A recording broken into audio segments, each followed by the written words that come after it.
Welcome to our comparison of two fantastic motherboards, the MSI B650 Tomahawk Wi-Fi and the MSI B760 Gaming Plus Wi-Fi. Today, we'll dive into their specifications, performance, and features to help you make an informed decision. Whether you're an AMD or Intel user, we've got you covered. Let's start with the price. The MSI MAG B650 Tomahawk Wi-Fi is priced at $219, while the MSI B760 Gaming Plus Wi-Fi comes in at a more budget-friendly $169. This makes the B760 a more attractive option for gamers looking to save some money without sacrificing performance.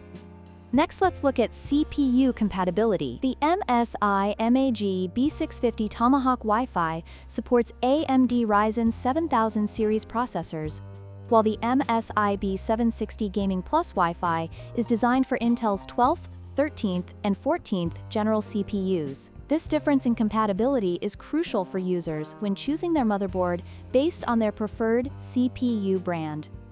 Finally, let's compare their features. The MSI MAG B650 Tomahawk Wi-Fi boasts advanced cooling solutions and an extended heatsink design, while the MSI B760 Gaming Plus Wi-Fi offers good thermal management with its extended heatsink and MOSFET thermal pads. Both motherboards provide excellent cooling, but the B650 has a slight edge in this area. In conclusion, both the MSI MAG B650 Tomahawk Wi-Fi and the MSI B760 Gaming Plus Wi-Fi are excellent motherboards, each catering to different CPU platforms. If you're building with an AMD Ryzen processor, the B650 is a solid choice. However, if you're leaning towards Intel, the B760 offers great value for money. Don't forget to like, share, and subscribe for more tech comparisons.